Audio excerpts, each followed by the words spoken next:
wonder why he did that. In any event, I pray for the President of the United States, and I pray for the United States of America. There you go. You pray will fail and fall. You bitch, fucker.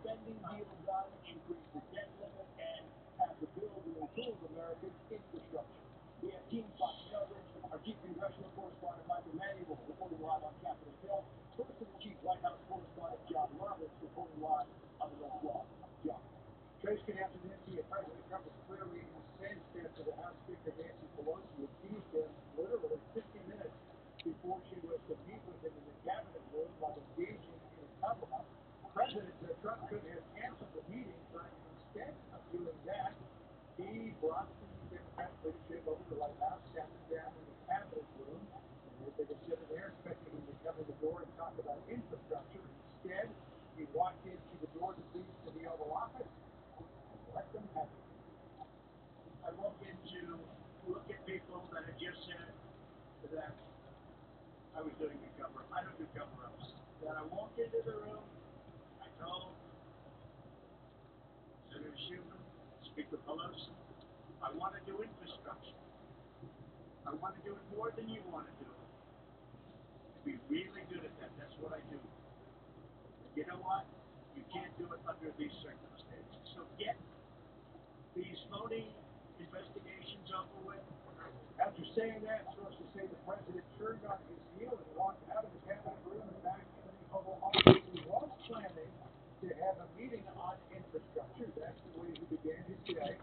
But after what Nancy Pelosi said, the plan was hastily changed. The White House made up graphics. The press was given 5 minutes to get set up in the Rose Garden, where the president said the Democrats' deal to investigate him is preventing the work of the Congress from getting done. Yes, he did. I've said from the beginning, right from the beginning, that you probably can't go down two tracks. You can go down the investigation track, and you can go down the investment track, or the track of let's get things done for the American people. He's talking to a head after the White House told former White House counsel John McGahn not to comply with a subpoena to appear yesterday before the House Judiciary Committee. President Trump said today in the Rose Garden that he respects the courts, he respects Congress. He says that what is going on right now with Democrats in Congress is abuse, and he clearly is not going to put up with it. They've got a lot of things to get done this year, and of course the next year before the election. And it doesn't look like there's going to be a whole lot of They got a half fucking year left in this year. Not counting all year next year. Motherfuckers better get to start doing something. Yeah, and then you know, John Roberts' last voice at the White House, John said that Fox coverage continues that to our chief congressional correspondent, Michael Manuel, who's live on Capitol Hill. Great, good afternoon. Senate Democratic leader who was also at that White House infrastructure meeting said the White There ought to be a way to impeach them motherfuckers. That's not we want the president. We want, as part of Congress, to perform its constitutional responsibility, create jobs, create income, create wealth for the average American. We can do both.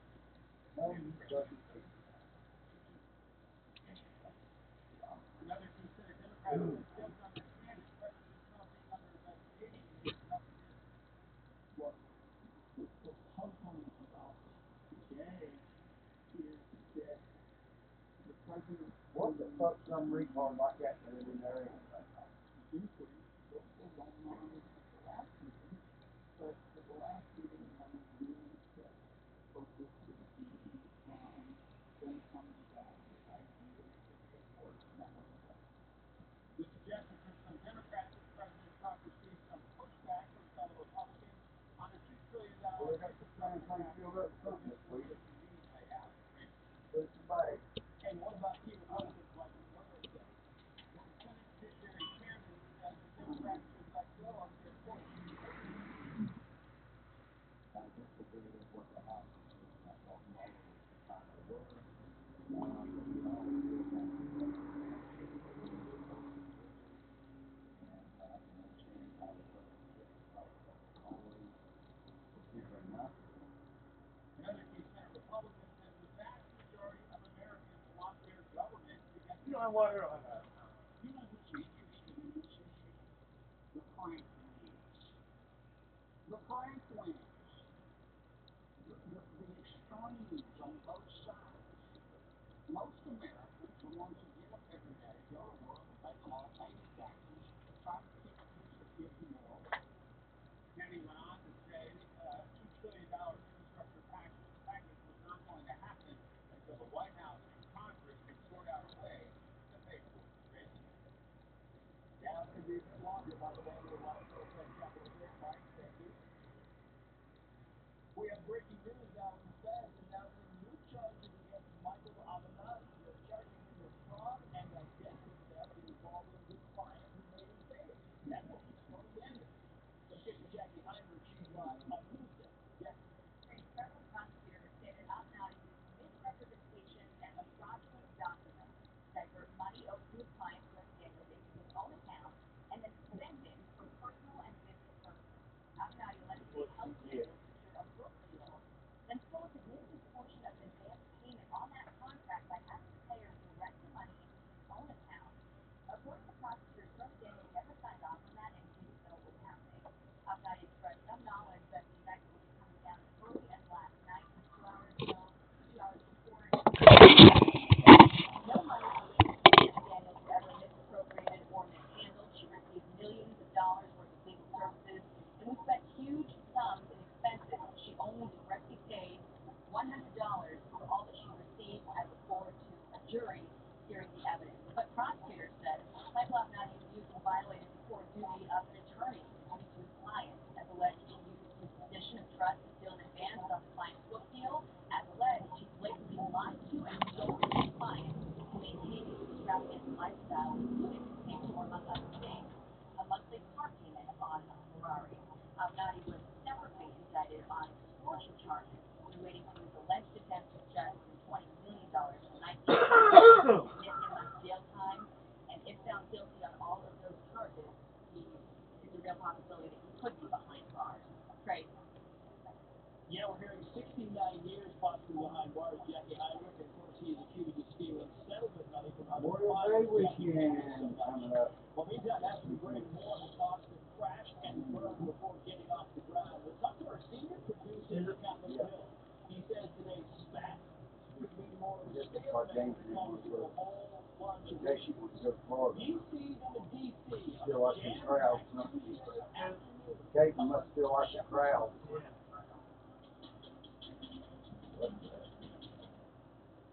Well, more now on a very dramatic day in our nation's capital, and according to our top producer on the Hill, it's a rare thing that anything has ever spilled off the tracks as badly as this. Again, we're talking about Washington, which doesn't exactly have a reputation for getting things done.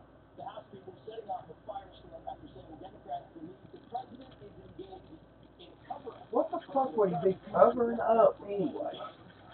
My God. Between the two sides on infrastructure disintegrated. Let's bring in Chad Perkins, Oh. the senior producer for Capitol Hill. We should know that Chad is the one who coined that phrase, spilled off the tracks. And when you're surprised that things, as you say, Chad, spilled off the tracks, that's a high bar to reach. Yeah, I don't think I've seen many things go south this quickly. I mean, just 24 hours ago, we had Mitch McConnell, the Senate Majority Leader, telling us that he thought that they were getting close to a deal on spending caps and the debt ceiling, and he thought maybe even yesterday afternoon they could cut a deal, and this went south very, very quickly. There was one senior House Democratic senator who what happened? Well, passed this quickly down there. This reminds me, Grace, of a quote from Stephen King in The Dark Tower. Stephen King wrote, quote, "There were too many shaky hands holding lighters around too many fuses."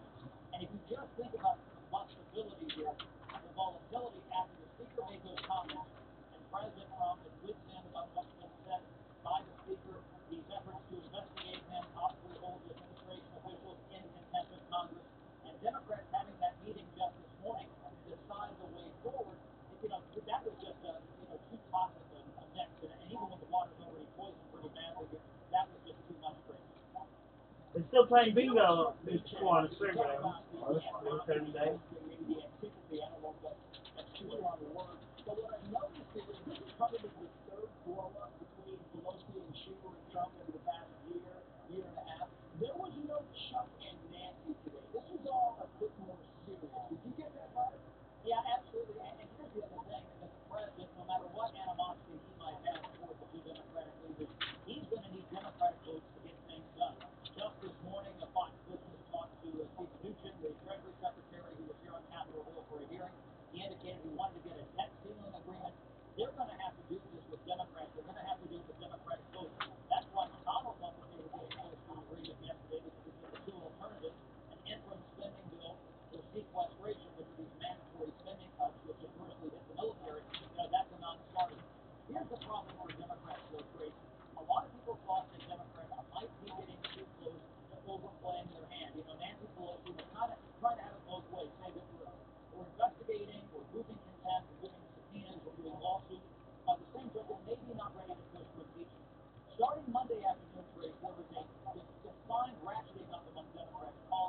Who is Coin Shop? Huh? Where? Oh, yeah, she's up there, Blue Ridge. And maybe Up the there, numbers are better about than the old, I really Fan want to News. read the whole number scheme here. And Little it looks to shopping me food. like when you talk about going down the road of impeachment, the Democrats who want that are still pretty badly outnumbered by the ones who do not want that. Is that a fair assessment? Depends who you talk to. I talked to one senior Democrat earlier this week who has the faults to handle the faults of the Democratic caucus and said both the vast majority of us are for impeachment. But you talk to others and say they're really not there. You know, so just the idea that this is floating around, that's the problem, and that's why Democrats have to sign a pact. And just the fact that this is floating around means it's happening. And here's the newsflash, Grace. If they do start to open a formal impeachment inquiry, forget the rest of the Democratic agenda. Impeachment will be all-consuming, and that will command every cubic centimeter of news oxygen in Washington, D.C. And that is significant, Jack, because the Democrats really campaigned in the midterm on getting stuff done. We're going to get a bunch of stuff done. They laid kind of their agenda out, and now, as you say, if they go down this road of impeachment, forget about it. Right? You know, they have these other bills that they want to do, focusing on health care, focusing on wages, education. I talked about the monthly thing. Again? The government open and the debt Open container violation, driver license suspended, revoked. Leave, enter to lose officer. Failure to obey traffic device or police. Distracted driver. Restrictions on operation of wireless telecommunications. No phone. That's the way it will stay up there with it. So they might even have trouble passing those appropriations bills. This rate, they have to get the president involved, they have to get Republicans, and they hope to have a cabinet today. Still off the tracks. Chad Crooker, it's always good to be my friend. Thank you, sir. That's according to the North American Aerospace Defense Command, or NORAD, which is the joint U.S. and Canadian command. Here's a Russian bomber with his Air Force escort. NORAD reports the Russian planes technically stayed in international airspace, but crossed into a very close zone to Alaska. In that area, aircraft have to ID themselves because of national security concerns. Moscow called the flight scheduled. NORAD reports this was the fifth intercept in the region so far this year. Well, an American convicted of helping Al-Qaeda terrorists in a month before the attack this September. Walker Lynn, now 38 years old, is expected to walk free tomorrow, having served 85% of his sentence. Lynn was first discovered after prison. Knowing what will be insurrection there in the prison in Afghanistan. An American CIA operative, Mike Spann, was killed in that prison uprising. The daughter of that agent, Allison, tells Fox News that the early release of John Walker Lynn feels like a slap in the face. She believes that Lynn could have warned Mike Spann that something was happening to her. Great thing. And Mike, how are they going to keep an eye on him once he's released? Well, the Department of Probation will oversee John Walker Lynn with a number of conditions that are special to him. He may not possess an internet-capable device unless it is approved by the Department of Probation. He may not have a foreign passport to leave the United States, even though he has dual citizenship in Ireland. And he may not communicate online in any language other than English. He may not view National Security Correspondent Jennifer Griffin reporting live at the Pentagon. Jennifer. Grace, there are indications President Trump is considering pardoning several U.S. service members accused of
But they ain't gonna have none of these guys wanting to join the fucking military if they keep fucking Arresting them. what they expect you to do while they're over there. I'm sure there's all kinds of mistakes made to help us. You're looking out for your fucking life. You probably don't take too many damn chances to do something to become an action.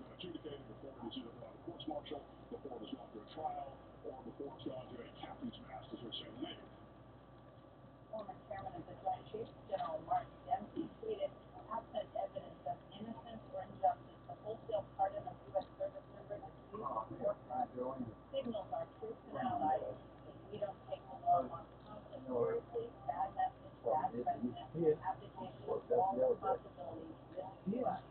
Hashtag leadership. Adding to the drama, one of the Army investigators into Major Goldstein's case has pleaded guilty to stolen valor, and the Air Force is now investigating the Navy prosecutor of SEAL Chief Eddie Gallagher for embedding spyware in the emails sent to his defenses. Right? Jennifer Griffin live for us at the Pentagon. Jennifer, thank you. Well, Fox urgent now. President Trump awarded the Medal of Valor to public safety officers who exhibited exceptional bravery to save lives. We're talking about men like Alan Perot, who was the Ohio State police officer who actually stopped the Islamic extremist, a man named Abdullah Artel, who ran down students at Ohio State and then began stabbing them. Agent 13, who shot and killed him, and men like Nick Peterson, the Oregon State trooper, who was shot 12 times and spent 48 days in the hospital after tracking down a murder suspect. Much more on that. You can also watch it live on FoxNews.com. Meantime, Democrats continue to demand President Trump's tax returns, but so far the administration not budging. The Treasury Secretary telling lawmakers today he feels he's following the law by not turning them over. Both sides after the break.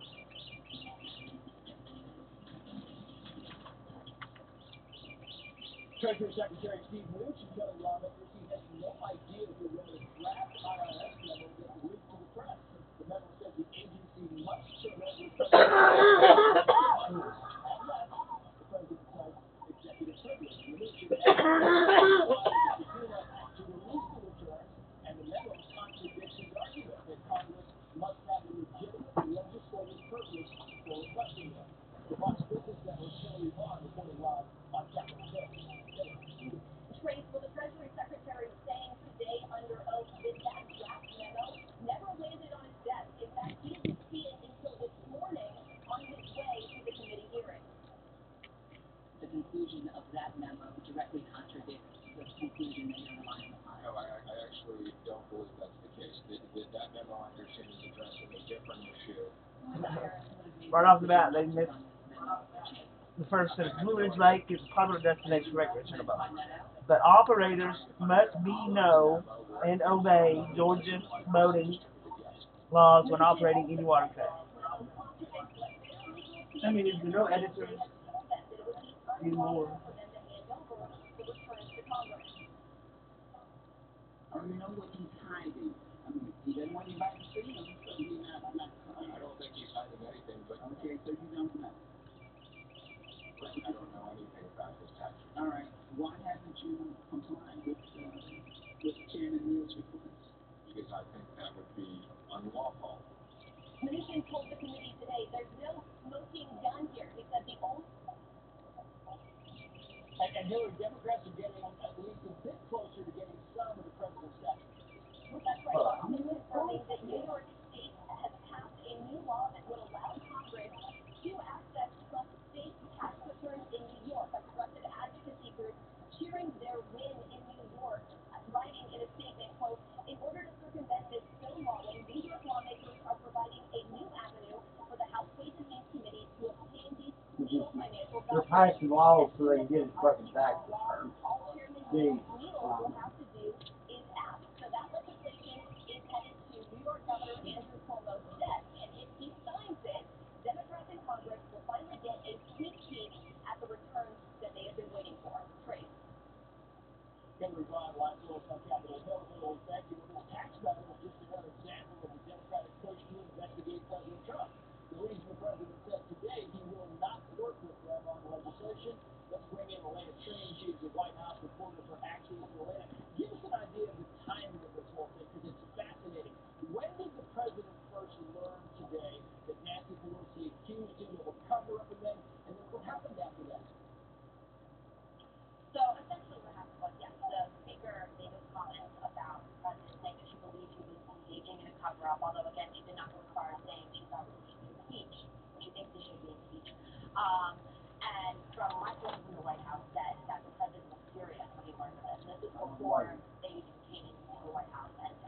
Huh? I don't blame you, Steve. You're furious. I don't blame you. I'd be fucking so pissed off. I'd be able to bottom down with this.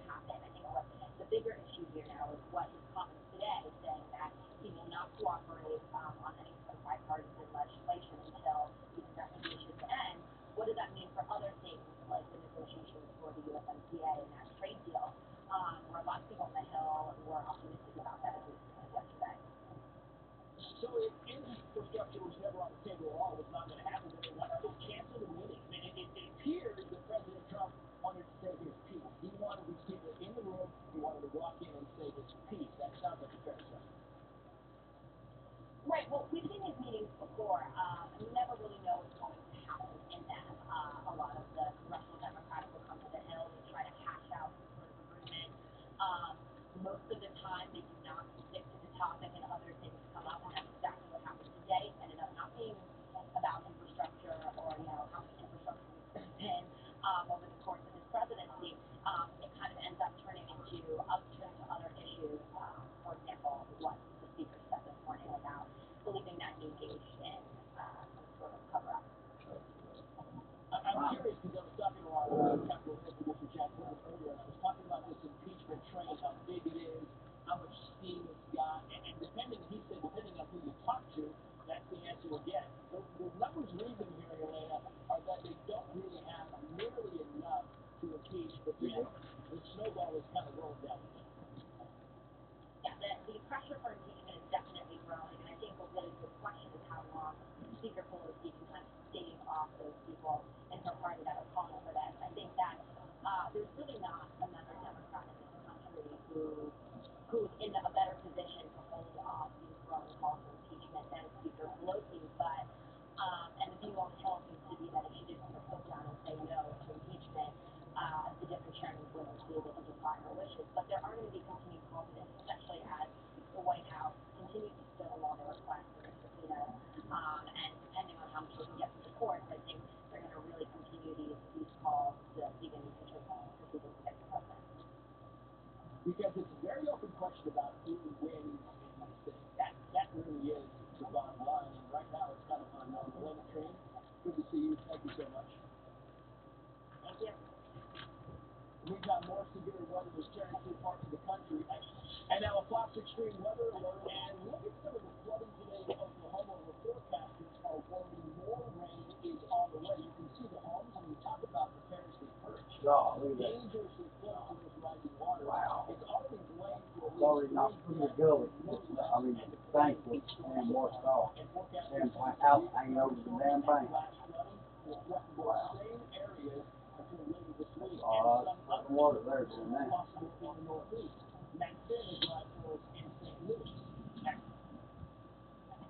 Great to have the weather though. Has now heightened alert for this next round of storms. So in Kaysville, they got it's called the Riverwalk Shop. We got the 3 restaurants, Concetta's, Kiwani, Burberry. The retail African Corner, Blue Ridge Adventure Wear, Bridge Between Worlds, Christmas is Here, Chopper Hill Rock and Minerals, Owl's Nest, Red Hand Artesian, River Laurel, Smelter Shore. You have Copper Hill Rock and Mineral down there? The Picture Place, the Pasta Market, and Weird O. They'll need to take some of that damn rocks down there. Let them look at them. See what they think. You don't happen to have that rock that we paid for, do you? I can't find it in my stuff. Rock that we paid for. That reddish, purplish rock that we paid for. Did we get it? From somebody that we paid for. We paid them like $50. They paid like $80 for it. Anyway, it's not in my collection no more. Not that big garnet that you talking about. It looks like a big garnet. It's not the one you had. It's the one we bought down at the store. I don't know which one you talking about. Big. It's like an eye shape. And it's like about the size of an eyeball. Yeah, I'm just saying you didn't go in there and see it and decide to look at it with your magnifier, did you? Well, it's this thing then. Yeah, the pictures are good. Hey, Matt Finn, live for us in St. Louis. Matt, thank you. Anybody, anywhere in the world with internet connection can now access millions of documents that shed more light it down, see what it actually does. But the rocks, I can see that that's things might have gold in it. 13 million records to a new database. It includes things like prisoner cards and death notices. They can tell what Helps tell the stories of over 2 million but people. all The I say is, organization's director says making these documents Huh? they know what you're talking about. They can just look at the rock and tell it's got gold in it. Annual reporting live from New York and Rome. What can people find here today? Anchoring this incredible information will not only help researchers, but also I didn't know they had that rock and mineral shop down there. trying to find information out. See, they got that hallway or that small walkway where you go through the door. Doors inside that. I didn't know what was on Well, there. that's the names I just read out. And in that Serenity, in the mountains, they built a Himalayan salt cave. You go there, sit in and breathe. It'll help my throat. Is the focal point of the archives, which will continue to expand. The current database upload is the first of several large collections scheduled to go online in the future. Searching for documents from concentration camps, including finding prisoner cards and death notices that you mentioned, kind of in the past been a painstaking process. Going through physical archives with file folders and drawers, the Arlington Archive is one of the largest collections of Nazi persecution held anywhere in the world. So large, in fact, that if you were to line up all of the files, those stretch to 60 miles in length.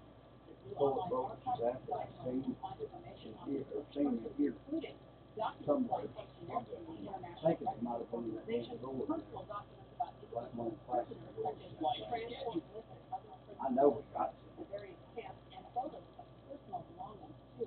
Another feature of the digital There archive you is send them trying to straighten up stuff and you put shit not in only place the that names, you but wouldn't a map have. of where You could death never took find place to the way help locate organized. It So seems weird like a way lot of people have already kind of jumped on board and checked this out. You know, they have just this afternoon spotted a tweet from the Arlington Archives account stating thousands have already visited the new site. Check this out.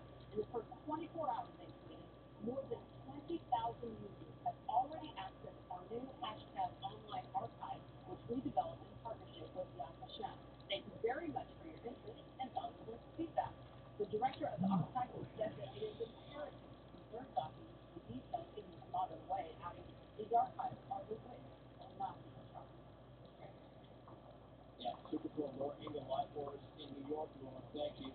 Up next, a new study claims that something you carry around with you and use all the time is dirtier than the handle of a toilet in a public bathroom. In New York City, mind you. Not yourself, though. I'll tell you exactly what it is. No, you start.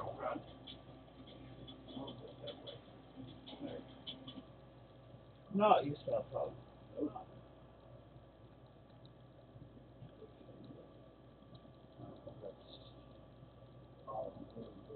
Well, yeah, we ain't gonna hear what it is Well, now. that's what I mean. I don't know. It may, no, that's not it. No. For every home project, HomeAdvisor finds trusted local pros. For every pro, you can read customer reviews. And for everybody's busy schedule, you can book appointments online. For every project, you have HomeAdvisor. Go to HomeAdvisor.com.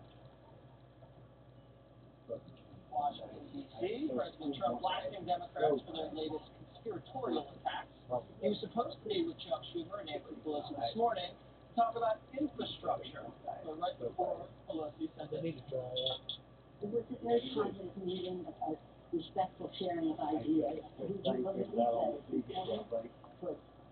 to follow the facts. Are they still out there? We believe that no one is above the law, including the President of the United States, and we believe that the President of the United States is engaged in a cover-up. And that is the nature. Fuck is he covered up? Then why wouldn't she say what he's covering up? So anybody can get out there and say that shit. That's not right. That's whatever they call that. You can talk about somebody. All of a sudden, I hear last night they're going to have a meeting right before this meeting to talk about the I word. The I word. Instead of walking in happily into a meeting, I walk in to look at people that had just said that I was doing a cover-up. I don't do cover-ups. I told Senator Schumer, Speaker Pelosi, I want to do infrastructure. But you know what? You can't do it under these circumstances. So get these phony investigations over with. Schumer and Pelosi responding by trying to spin the needle. To watch what happens in the White House would make your jaw drop. Oh, I was prepared to give him a 35-page plan. We were interested. We are interested in doing infrastructure. It's clear the president isn't. But this was not a spontaneous move on the president's part. It was planned.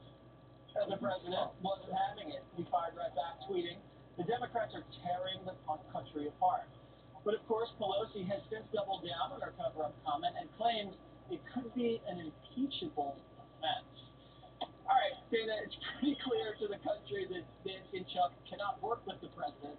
So far, they've shut down the government, no border security, no infrastructure, investigations, the mess. Like for the Democrats, I'm trying to think of like what is the good news that they could point to in January that they have caused, right? Is there anything that has gone their way?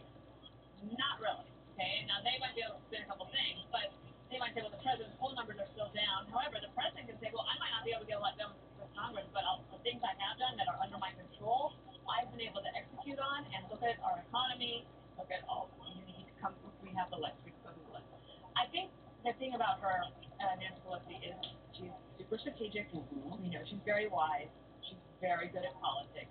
She didn't just say cover up as like an offhand remark. This was a deliberate intention because she's under the pressure from grassroots. She was forced to say that. It's also very important that it gets under his skin, right? She loves to get him riled up, but then she can say, "Oh my God, you would not have believed the reaction. It was just overwhelming and great for him." But her caucus wants infrastructure and impeachment. Okay, well, no, that's true. Oh, well, That's the reason why. the president walking in, not sitting down, Right. like, yeah, there's stuff going. Yeah. Like, we're not doing this. And if you What the think fuck? Why back would he? when his supporters would say in the primary election, when he was beating all the Republicans, what do you like about him? And they would say, well, he tells it like it is. It was a charade that they won that infrastructure was going to get done anyway. They're so far apart. A 35-page plan doesn't work for anybody. Nobody needs a 35-page plan. He needs a one-page plan to see if they can do it. So that was a charade. It wasn't going to happen. The president's basically like, let's just stop pretending that you are here to help get me impeached, but to pretend like you are actually wanting to work on things. And he said, I'm not going to do it anymore. Yeah, why would you negotiate, Greg, when someone has a knife to your throat? This was a great example of when politics clashes with business. All right, what Nancy and Chuck did was planned and it was political, and I would be pissed off too. It'd be like Dana coming before the 5 and just announcing that she burned my house down. Now let's go do the 5. You don't do that, and so it's the difference. When you're in business, no one before a meeting would accuse you of being a criminal. Right? But in politics, there is no such limitation. They'll call you a criminal, a war criminal, and then they'll have lunch with you. And then when they said, well, clearly he doesn't want infrastructure, how stupid do you think the American public is? He was pissed off because of what you did. He wants infrastructure. He's been doing infrastructure his entire life. I do love the fact that he brought visuals. That means, he's incorporating Fox graphics into his display. And Trump's poll numbers might be down. But when you ask Americans what kind of job he's doing and if they are better off, they're way high. How stupid you have to be to see how this plays out. Impeachment fails, Trump is a folk hero. Impeachment succeeds, he's a folk hero. And you have Pence as president, and you have Trump going around. He's not going anywhere. You're going to have 2 Republican presidents, and everybody who puts the hysteria will be a laughing stock because they're not going to go and elect Bernie Sanders after this. You're going to have 75 million people who are pissed off, and they're going to reelect Pence. The point is, no, the pendulum swings.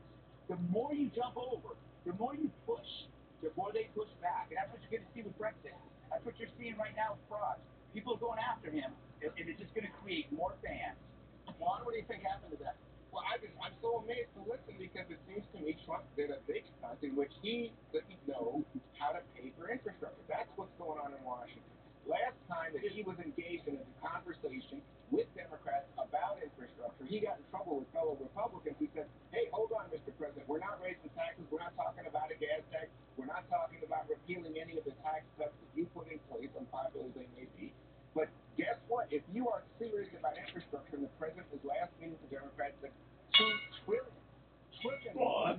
have to find the money somewhere. The revenue has to come from somewhere. And he doesn't know where to get the money. Wait, you go, wait, that's true. You bought he sabotaged the meeting because he didn't know where the money was coming from. Absolutely. Somebody has to care about where the money's coming from. Well, somebody has to govern the country, and if you want information, Democrats. Because guess what? You talk about pre-planned. What was pre-planned was his Rose Garden ceremony before they even got to the White House. How do you get that sign out? Well, maybe that Pelosi was the one who miscalculated because she was forced by her caucus to say something aggressive. She miscalculated, accused the president of a criminal cover-up, and now the American people don't have the infrastructure that they want. Are you kidding me? She's not responsible. First of all, what a crazy thing he said when he said nothing will get done until these investigations. Well, that means, guess what, Mr. President? The investigations are not going to stop. So you're saying the country is not going to recover. We had 2 years of investigation. Bill Clinton was being impeached, and he worked on the S-chip bill in terms of helping young people get help. And his approval numbers went up. Yeah, but this guy said that he's not going to do anything. The Democrats The Democrats are Trying to calm down. that they are willing to sabotage their own purported interests or the interests of their constituents rather than give Trump an inch, not even a victory, just an inch. And what I mean by that is, it was so obvious that yes, this was a charade, yes, this was planned, yes, this was strategy. Of course, it was Pelosi talking a lit match onto the bundle of cinder that is Trump when she says there's a cover-up and has these buzzwords. Of course he's going to freak out. So it was so transparent to people like us, and the worst part is that infrastructure is bipartisan. And the money is absolutely there when there's projected $3 trillion in audits uncovered in the government in terms of like slashing spending. The money is absolutely there. That's not the issue. The issue is that these guys are putting the deal before themselves in terms of what it represents. Like if Schumer and Pelosi were actually interested in infrastructure, they wouldn't have pulled this stunt. And Schumer, it looks like the Nicene Creed. We believe in this, and we believe in this. Like the whole thing is such a farce from top to bottom. So you think there's money? You think there's money sitting there? But I don't think the president thinks that. One, it's not about money. It's not about money. They're accusing the president of covering up a crime that never happened. Oh no, Russian interference never happened. Gary's still going to Russian fucking Russian interference. God. He already blew it. It's just, you had enough watch. I love the use of the phrase cover-up on the same day the investigations to the Virginia governor, Northrop, who may or may not have been covered up in blackface. That's the cover-up. All right, Michael Avenatti indicted for allegedly defrauding he committed, but the exposure he brought to the crime. That's like saying, I shouldn't have worn that really bright shirt when I burned down the orphanage. That's always the crime. By the way, he stole $300,000 from Stormy. So again, I think I said media. It's actually not him. It's the media who indulged him because they loved how he delivered those talking points about Trump that they wanted so badly. Whether it's Don Lemon or Chris Matthews or Stelter, they all just took him seriously when he was thinking about running for president. He was gonna run against Trump. I didn't know he would. By the way, is he disbarred? Well, that's what I was asking at first. Is he disbarred? And is it true that judges look very There's no Republican Fanning County, a Republican club. There's the Fanning County Democratic Party, but there's no Fanning County Republican Party. People that allegedly have the affair, they're fine. This is an indictment of Avenatti. This is an indictment of the media. Think about it. They can't vet a guy like this. They can't vet Avenatti. They can't vet Russia collusion. They can't vet Smollett. The one job the media is supposed to be good at vetting, and they can't do it. I read this article about him on Vanity Fair. His lawyers advised him against doing the Vanity Fair article. He did it anyway. Of course, he cried 4 See if I times missed when he it on was this giving the list. interview. Allegedly, he was abusive to bookers. Now, I was a booker. People that treat the talent well and that rain hell down on the bookers, they're an evil type of people. So CNN knew this guy was raining hell on the bookers, and they still booked him. And whenever the bookers tried to vet these new claims he was bringing, he said no and threw a tantrum. The guy is a rageaholic, an adrenaline junkie, and he apparently was spending the Stormy Daniels money on dry cleaning. Who does that? A dirty guy. A dirty guy. laundering. You beat that horse to death. Good luck. You just insulted a horse. That doesn't really sound like Yeah, he's more like a rat, not a horse. Okay. You just beat that rat. Ditching politics and getting back to what they do best. After years of anchors bashing Trump, ESPN's president says he's doing everything to just focus on sports. Quote, without question, our data tells us our fans do not want us to cover politics. And here are a few examples of why. I think it was classless on the part of the President of the United States. It's disgraceful. It was classless. It was wrong to do. He could do better than that. Do you still stand by what you said, and do you think that President Trump's supporters are white supremacists? I still stand by what I said. I don't think that his supporters are white supremacists. What is really going on in this country right now is the question, is the president above the law? Or do we have a king? And reasonable people all agree the answer is no to both those questions. And Dunkin' Donuts is calling out rival Starbucks for pushing right political agendas. there on that side. Executive reportedly saying, Put your hand straight we're over. going to put special No, cuts to they're our like, conversation. they're We don't in want to there. engage you in political conversation. We want to get you in and out of our store in seconds. Donuts and ice cream. Just be happy. All right, so Greg. Yes. I feel like sports is supposed to be a unifier. It's supposed to be the escape. Yes. So this completely makes sense. Someone should write a song about this. Maybe call it "Shut Up About Politics." Hey, okay.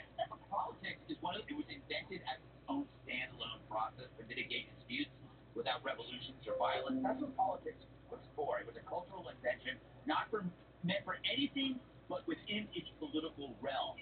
So for some reason it's been injected when the left made the politics personal. Politics is able to spread into other areas like sports, music, and comedy. It's like injecting yoga into drag racing, and it's opened the gates to this infection. And there's a lot of consequences. People are now obsessed with identity politics instead of their own individuality. So now you're not a person, you're just a box. You know, you're a part of something. You're not you in campus. If you look at literature, if you look at speeches or instructions, politics are because it's seen as a tool. These things are seen as unfeasible because they don't fit the political package. And then entertainment becomes divisive, to your point. See how crappy Jim Carrey's actual acting ability has become as he's devoted his time to hateful politics. Look at De Niro, who I said yesterday I absolutely adored until I heard him open his mouth for once without a script. And it's just like destroying to see this. It just, wherever it goes, it hurts. Imagine if the five, we just decided to play like sand volleyball here for an hour. We don't do sports. I'm totally heavily on my team. Yeah. But I feel like Dana, part of it is that, which is what you're kind of alluding to, that viewers don't want to be surprised, right? They tune in, they want to have expectations in sort of the lane, right? So it's part of it that it was like, well, it's like you tune in to certain things, and one of the great things about cable is that it gave you specific shows. Like some people like to watch Bravo, some people like Home and Garden TV, some people watch Fox News all day long, some people love their sports, and also flip around. It's also true, very true about politics affecting women's magazines. Oh yeah. It's TiVo. unbelievable. That's been really Killed it. Yeah. Killed TiVo. And towards politics, like bringing sports into politics, has also been unattractive and not good. The thing that's been very interesting, though, over the last few years is that Fox News has been very impressed with my sports commentary. That's so true. and asked me to do more of it. No, I don't believe that for a second. And Jesse, as part of this, I think is that anchors, that brand is bigger than themselves in that moment, right? So as you were saying, they're putting themselves above the brand. And also, I think, and now I'm not really asking a question, I feel like there's a way to charge the population with being engaged. Politics is cool, and yes, like be involved, but by being apolitical in terms of the actual issues, right? I don't know what the question was. The CEO had a massive cocaine problem, and he got extorted by his dealer, and he let go of the ship for many, many years, and this was happening just as people were cutting the cable. They did not become the profit machine like they were supposed to for Disney, and they had to lay off hundreds and hundreds of people. The guy, Skipper, who I said had a massive cocaine problem, had to abruptly resign. Also stood up Bob Iger, the CEO of Disney, while he was waiting for him in the jet on the runway after the ESPYs. So he was on. It was really that. You don't do that. He blamed it on the dealer, though. That's right. So all of these things are coalescing at the same time. They're not making as much money. letting these anchors, Lil Hill, have a total free ride. She can go on Twitter, call the President of the United States a white supremacist, and then go do SportsCenter? Are you kidding me? The audience cannot read that on Twitter and then watch her face on TV doing the top 10 that week. They can't conceptualize it. They've lost track of their audience. Their audience is predominantly white males who probably support President Trump, and they let that audience totally go, and now they have to get back to basics, and that's what people want.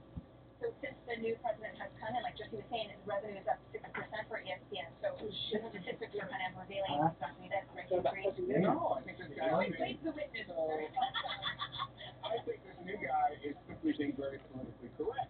Like, he's simply saying, I'd rather not talk about politics, but the reality is, I disagree with Greg so strongly. I mean, you go back to Jack Johnson, that's politics. When you need a great white hope, you go back to Jesse Owens against Adolf Hitler. Hey, America said, you know what, this is proof you're racial. That's not politics, this is morality. This is politics. This is Ali and Vietnam, and come forward to Nike and Colin Kaepernick. If you don't Not in the same breath. Because sports right now is a part of our American culture. It's a leading indicator of who we are and where we're going. But you have to cover it in a balanced way and not through insults. It's the same thing with Dunkin' Donuts, which we mentioned at the top. I don't think Dunkin' Donuts cares anything about politics, either conservative or liberal. What they care about is selling coffee. They see that Howard Schultz, the head of Starbucks, is running for president, and they're saying, hey, we're not running for anything, come buy our coffee. That's what they care about. And if you want to truly cover sports in America, you have to realize, hey, half of the Boston Red Sox who are black and Latino won't even go near the You don't want Rachel Maddow covering sports. No, but I'm saying, but you can't say to people who are smart and who are in the world of sports, we don't want to ever hear what you say. Just do it respectfully. In other words, be pro-Trump. Also, with those businesses, that's elective. You can choose to get your coffee at Dunkin' versus Starbucks. You know that what's the ice cream, Ben and Jerry's. It's super political, right? But for sports, you can't choose who's covering it. You can't choose. You can click over to Fox Sports 1. They do a great job. Yeah. Okay, so we have to go. Up next. Watch. Do you know what an Oreo is? Oreo. No, not an Oreo. An REO. Ben Carson's Oreo gas and other cringeworthy political moments next. Moments this week, and it's not even over. First up, HUD Secretary Ben Carson apparently getting a real estate term mixed up with a cookie during a Capitol Hill hearing. Watch. I'd also like you to get back to me, if you don't mind, to explain the disparity in REO rates. Do you know what an REO is? Oreo. No, not an Oreo. An REO. REO. Real estate. What's the O stand for? The organization. Owned. Real estate owned. Ben Carson's responding by saying, of course he knows what it means, and Oreo just having some fun, joking that REO is actually an acronym for really excellent Oreo. Let me just say, before anybody gets any excitement, my son works for Ben Carson. Emily, what do you make of Ben Carson's step here? I feel bad for him because, as he explained after, he totally knows what it is. It just was kind of a mistake in that moment. And I feel like that's what happens to me when I don't hear someone correct it. I'm like, what's that? And then they explain it. And I'm like, no, I know what that means. I just didn't hear you. And then also, if those genders had been reversed, or if that had been a person of color at the receiving end of that, there would be a complete pandemonium. That level of condescension to me is absolutely unacceptable. Yeah, do you think race, because people say an Oreo is like a black person who acts white? Does that have anything to do with it? I didn't see race here. Okay. This was a missed opportunity for a food court, but that's fine. We should have had Oreos on set, but that's fine. This is the kind of scandal you want. You want a scandal involving a cookie. Like Dana. Her biggest scandal involved queso. Those are the kind of scandals you want. You don't want one with, a bear or a dead body. This is perfect for Ben Carson. But let's remember, he's a brilliant man. He separates co-joined twins. To think that this guy's not smart. That's how he separates Oreos. Like this. Okay, And they all win. Well, one of the things about Congresswoman Porter, she's getting a lot of attention. She, remember, she grilled Jamie Dimon, Yep. and she got a lot of attention for that. So I think that it is her style. So that if you should know going forward, if you're going to have to appear in front of her and answer questions from her, like she doesn't joke around, and she couldn't even make it like that could have been like a light moment. It could have been funny, right? And the humor makes like politics possible, like digestible. So I was Digestible, good. oh yes, right, yeah. But she's not the one getting the flag. Everybody's saying, hey, what happened with Ben? I have very easy explanation for this. Munchies. It was a joke. It was such an obvious joke. Right. And that to me is all it was. And I agree. Life is pretty good if that's your scandal. Right. All right. Up next, Congresswoman Alexandria Ocasio-Cortez leaving some people scratching their heads and their minds after she said this about cauliflower. What I love too is growing plants that are culturally familiar to the community is so important. When someone says that it's too hard to do a green space that grows yucca instead of, I don't know, cauliflower or something, what you're doing is that you're taking a colonial approach to environmentalism. Wow. In fact, she went on to say, Emily, that's why minority groups are not supporters of environmental issues, of being supportive. I didn't get it. I don't understand it either, and I think it totally misses the point, which is, again, if the messaging had been about nutrient-rich, nutrient-dense plants, whatever, and also cauliflower is from, I think, Crete originally or whatever, so does that mean, like, only people there can ever have it? Like, I just think that's such a myopic, ridiculous frame of mind to have. Right. Let me just say this. The first job I ever had in life was as a gardener at the Brooklyn Botanical Gardens, and I, as a city kid, just stunned that tomatoes grew on trees. You've come a long way. Why? Let me just try to give her the benefit of that. Yeah. She's saying, hey, grow things that people who live here now actually eat, not cauliflower, I guess. I think what she was trying to say was that Black Americans don't like to grow their own food in community gardens because it harkens back to the days of the colonial era where they had to work the field. Really? That's what I read that, and that's what she said. So I just want to give her a message.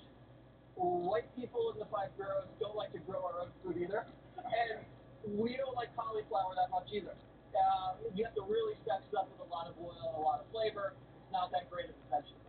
I actually really like it. You do? I love it, and also, It's not a favorite. have you had cauliflower tacos? No. They're fantastic, and as somebody who watches the show, I know that they also cauliflower pizza. Like, it's really helping people that are on a low-carb diet. Okay. You know what cauliflower is? It's what you gave Lassie on her birthday. A cauliflower. Hey, this is an example of what we talked about in the previous segment. Infusing politics into everything, including growing simple vegetables, is now a political act. When everything is political, nothing escapes it. And when she throws around the word colonialism, that's the catchphrase that is tossed around on campuses by tenured twits who pretend to teach classes on economics, but are really about the American some kind of imperial oppressive model. All right. And finally, once rising Democratic star Beto O'Rourke seems to be flaming out. The Daily Beast reporting that his 2020 campaign. It's like, I can't even remember his answer. He's that forgettable. Right. But Jesse, lots of times people at this stage of campaigns, they look like they're nothing, then they come back, and we've seen so many like that. In fact, none of those people who are leading at this stage typically are the ones. True. I mean, you don't need to dig up dirt on Beto. He does it himself, and then he eats it. That's true. So true. I say wait for the debate. Never know, you could have a Mr. Bottom line, all what Beto wanted to do in life was a TED Talk. He just wanted to be the guy on stage with the mic, the handless mic, and be out there doing this stuff. He wanted people to look at him, look at me. He wanted to be in a Green Day tribute band, and that didn't work out. It's really stupid Vanity Fair who propped up this mopey drifter. Hello, everybody. I'm Jesse Waters, along with Emily Campagno, Juan Williams, Dana Frino, and Greg. 5 o'clock in New York City, and this is the 5.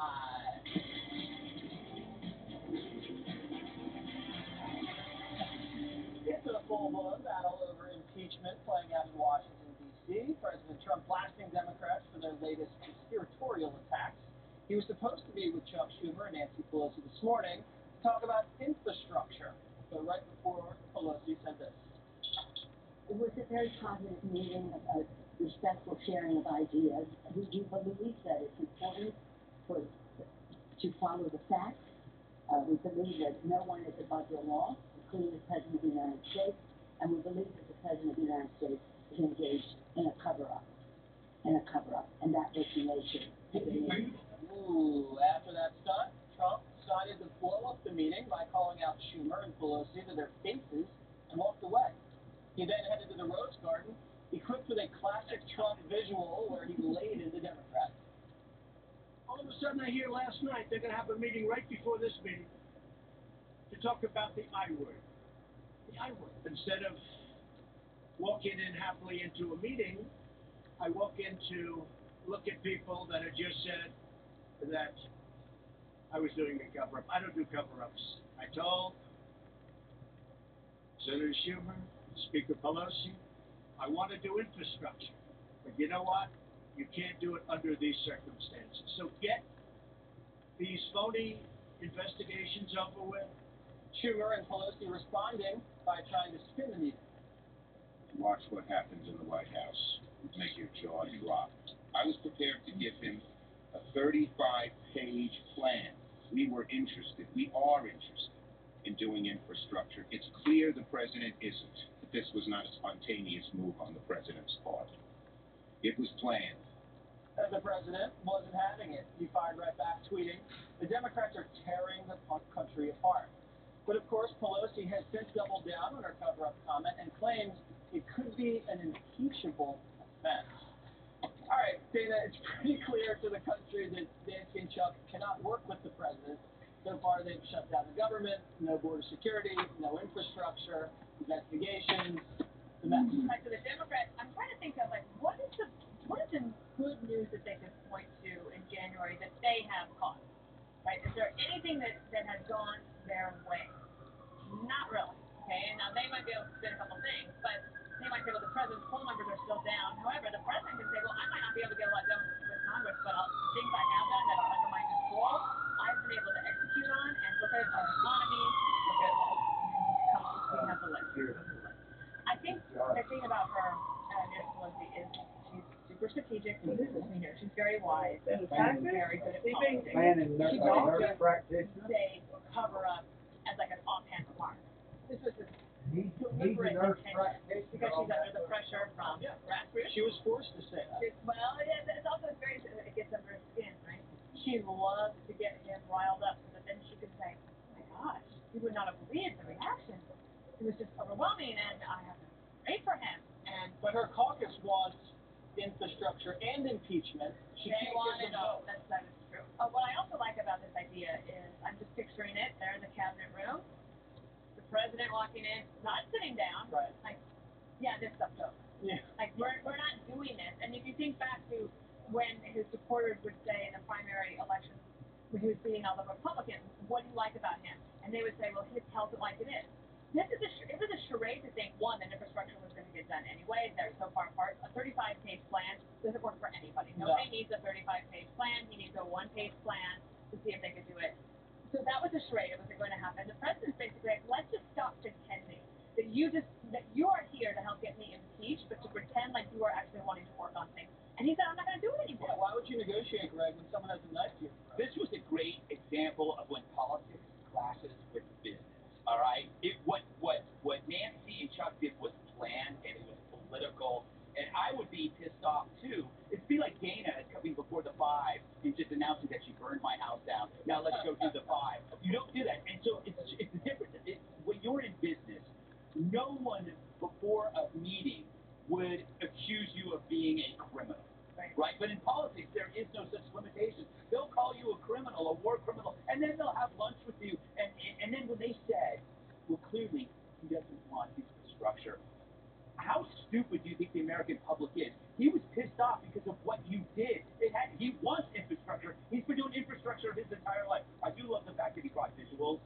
That means, he's incorporating Fox graphics into his display. And Trump's poll numbers might be down, but when you ask Americans what kind of job he's doing and if they are better off, they're way high. How stupid do you have to be to see how this plays out? Impeachment fails, Trump is a folk hero. Impeachment succeeds, he's a folk hero. And you have Pence as president, and you have Trump going around. He's not going anywhere. You can have 2 Republican presidents, and everybody who goes to the hysteria will be a laughing stock because they're not going to go into like Bernie Sanders after this. You're going to have 70 million people who are pissed off and they're going to reelect Pence. The point is, no, the pendulum swings. The more you jump over, the more you push, the more they push back. And that's what you're going to see with Brexit. That's what you're seeing right now with fraud. People are going after him, and it's just going to create more fans. Juan, what do you think happened to that? Well, I'm so amazed to listen because it seems to me Trump did a big stunt in which he doesn't know how to pay for infrastructure. That's what's going on in Washington. Last time that he was engaged in a conversation with Democrats about infrastructure, he got in trouble with fellow Republicans who said, hey, hold on, Mr. President, we're not raising taxes, we're not talking about a gas tax, we're not talking about repealing any of the tax cuts that you put in place, unpopular as they may be. But guess what? If you are serious about infrastructure, and the president was last meeting with the Democrats said $2 trillion, you have to find the money somewhere. The revenue has to come from somewhere. And he doesn't know where to get the money. Wait, you buy that? Wait, you buy that he sabotaged the meeting because he didn't know where the money was coming from? Absolutely. He doesn't care about where the money's coming from. Somebody has to govern the country, and if you want infrastructure, Democrats. You talk about pre-plan. What was pre-plan was his wrong. God just their money before they even got to the White House. How do you get that sign out? Well, maybe that Pelosi was the one who miscalculated because she was forced by her caucus to say something aggressive. She miscalculated, accused the president of a criminal cover-up, and now the American people don't have the infrastructure that they want. Are you kidding me? She's not responsible. First of all, what a crazy thing he said when he said nothing will get done until these investigations. Well, that means, guess what, Mr. President? The investigations are not going to stop. So you're saying the country is not going to look up. We had 2 years of investigation. Bill Clinton was being impeached, and he worked on the S-chip bill in terms of helping young people get health. And his approval numbers went up. Yeah, but this guy said data, he's not going to do anything. The Democrats are so, the Democrats are so transparent that they are willing to sabotage their own purported interests or the interests of their constituents rather than give Trump an inch, not even a victory, just an inch. And what I mean by that is, it was so obvious that yes, this is a charade, yes, this was planned, yes, this was strategy. Of course it was Pelosi tossing a lit match onto the bundle of cinder that is Trump when she says there's a cover-up and has these buzzwords. Of course he's going to freak out. So it was so transparent to people like us, and the worst part is that infrastructure is bipartisan, and the money is absolutely there when there's projected $3 trillion in audits uncovered in the government in terms of like slashing spending. The money is absolutely there. That's not the issue. The issue is that these guys are putting the deal before themselves in terms of what it represents. Like if Schumer and Pelosi were actually interested in infrastructure, they wouldn't have pulled this stunt. And Schumer, it was like the Nicene Creed. We believe in this and we believe in this. Like the whole thing is such a farce from top to bottom. You think there's money. You think there's money sitting there, but I don't think the president thinks that. Juan, it's not about money. It's not about money. They're accusing the president of covering up a crime that never happened. Oh, no, Russian interference never happened. I love how he shifted that. He said Russian interference. He didn't say collusion. He already blew it. You had enough, Juan. I love the use of the phrase cover-up on the same day the investigation into the Virginia governor, Northrop, who may or may not have been covered up in blackface. That's the cover-up. All right, Michael Avenatti indicted for allegedly defrauding. He committed, but the exposure he brought to the crime, that's like saying, I shouldn't have worn that really bright shirt when I burned down the orphanage. It's a crime. By the way, he stole $300 grand from Stormy. So it's okay. I think it's the media. It's actually not him. It's the media who indulged him because they loved how he delivered those talking points about Trump that they wanted so badly. Whether it was Don Lemon or Chris Matthews or Stunzer, they all took him seriously when he was thinking about running for president. He was gonna run against Trump. I still wish he would. Emily, by the way, is he disbarred? Well, that's what I was asking him first. Is he disbarred? And is it true that judges look very unfavorably? Trump and Stormy Daniels never had an affair. That's how bad it's gotten. I assume they did it the whole time, and now the two lawyers who litigated it, Cohen and Avenatti, are both indicted. And the two people that allegedly had an affair, they're fine. This is not just an indictment of Avenatti. This is an indictment of the media. Think about it. They can't vet a guy like this. They can't vet Avenatti. They can't vet Russia collusion. They can't vet Smollett. The one job the media is supposed to be good at vetting, and they can't do it. I read this article about him on Vanity Fair. His lawyers advised him against doing the Vanity Fair article. He did it anyway. Of course, he cried 4 times when he was giving the interview. Allegedly, he was abusive to bookers. Now, I was a booker. People that treat the talent well and that rain hell down on the bookers, they're an evil type of people. So CNN knew this guy was raining hell on the bookers, and they still booked him. And whenever the bookers tried to vet these new claims he was bringing, he said no and threw a tantrum. The guy is a rageaholic, an adrenaline junkie, and he apparently was spending the Stormy Daniels money on dry cleaning. Who does that? A dirty guy. Dirty guy. He was laundering. You beat that horse to death. Good luck. You just insulted a horse. That does a little sound like Yeah, he's more like a rat, not a horse. Okay. You just beat that rat. They're ditching politics and getting back to what they do best. After years of anchors bashing Trump, ESPN's president says he's doing everything to just focus on sports. Quote, without question, our data tells us our fans do not want us to cover politics. Now here are a few examples of why. I think it was classless on the part of the President of the United States. It's disgraceful. It was classless. It was wrong to do. He could do better than that. Do you still stand by what you said? And do you think that President Trump's supporters are white supremacists? I still stand by what I said. I don't think that his supporters are white supremacists. What is really going on in this country right now is the question, is the president above the law? Or do we have a king? And reasonable people all agree the answer is no to both those questions. And Dunkin' Donuts is calling out rival Starbucks for pushing political agendas. The top executive reportedly saying, quote, we aren't going to put stuff in our cups to start conversations. We don't want to engage you in political conversation. We want to get you in and out of our store in seconds. Donuts and ice cream, just be happy. All right, so Greg. Yeah. I feel like sports is supposed to be a unifier. It's supposed to be the escape. Yeah. So this completely makes sense. Someone should write a song about this. Maybe call it "Shut Up About Politics." Hey, okay. Politics is it was invented as its own standalone process to mitigate disputes without revolutions or violence. That's what politics was for. It was a cultural invention, meant for anything but within its political realm. So for some reason it's been injected when the left made the politics personal, and that was their slogan in the 70s and 80s. Politics was able to spread into other areas like sports, music, and comedy. It's like injecting yoga into drag racing, and it's opened the gates to this infection, and there's a lot of consequences. People are now obsessed with identity politics instead of their own individuality. So now you're not a person, you're just a box. You know, you're a part of something. You're not you on campus. If you look at literature, if you look at speeches or instruction,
has released 8 closed-door hearing transcripts from his committee's investigation into the FBI and Obama's DOJ.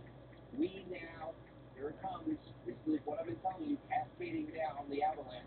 We have scores of new transcripts from Loretta Lynch. Either she or Comey are lying. Andrew McCabe, James Revicki, and many other high-ranking officials. Based on these newly released documents, we can now confirm one major piece of information.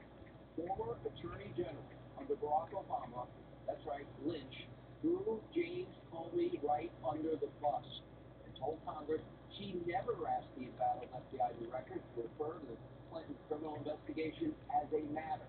Comey said just the opposite. One of them is lying. Who lied to Congress? Who committed the crime? Under oath. It would be a serious violation. Oh yeah, it was important on the Trump side. Now let's see the mainstream hate Trump media mob do their job on this side. We are combing through this information, each line of every transcript. We will have full analysis. Greg Jarrett, Sarah Carter, Matt Gaetz, and so much more. Also breaking tonight, the president, he just wrapped up a raucous rally in Pennsylvania, drawing a way bigger crowd than any of his Democratic challengers, including sleepy, creepy, crazy Uncle Joe. Now, coming up, we're going to show you all the highlights from tonight's speech. But first, we have more big breaking news out of the deep state. We're going to go slow tonight. We'll make sure we get it all in. I want to set the stage. Tonight is just the beginning of what is coming every day, week, month ahead. And there is a ton of an avalanche of new information, new documents. They will all reveal a shocking level of corruption, bias, lawlessness at the highest levels of the deep state. It's all about to be revealed. At this hour, your federal government is in possession of transcripts from 2016 featuring secretly recorded conversations between FBI informants and one-time Trump campaign aide George Papadopoulos. According to those who have seen these transcripts, its contents are chock full of clear, irrefutable, incontrovertible, exculpatory evidence proving Trump's Russia collusion was always a hoax from the get-go. Now, this includes former Congressman Trey Gowdy, who is now calling these documents, quote, game-changing. Let's take a look. And if the Bureau is going to send an informant in, the informant's going to be wired. And if the Bureau is monitoring telephone calls, there's going to be a transcript of that. And some of us have been fortunate enough to know whether or not those transcripts exist. But they haven't been made public, and I think one in particular it has the potential to actually persuade people. Very little on this Russia probe, I'm afraid, is going to persuade people who hate Trump or who love Trump. But there is some information in these transcripts that I think has the potential to be a game changer if it's ever made public. This material must be made available. Oh, where's Jerry Nadler? Where is, Adam Schiff, the biggest liar in Congress, the cowardly Schiff.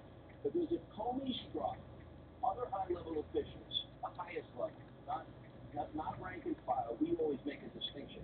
I have an FBI pin, a CIA pin on tonight. The 99% that protect us every day. But those in the FBI and the CIA at the upper echelon, the intel community, were withholding exculpatory evidence. Let me tell you, this is bigger than we ever thought. It means the level of premeditated fraud, conspiracy against the FISA court. That means there was a real attempt to steal a presidential election with Russian lies paid for by Hillary and an effort to unseat, when they lost, a duly elected president of you, the people. Much worse than we ever knew. Now keep in mind, Papadopoulos, he was one of several Trump campaign members who in fact were being surveilled by Comey's FBI. This transcript is just one of the several buckets. We told you there's 5 of information that will soon be revealed. We're also expecting the declassified FISA application against Carter Page.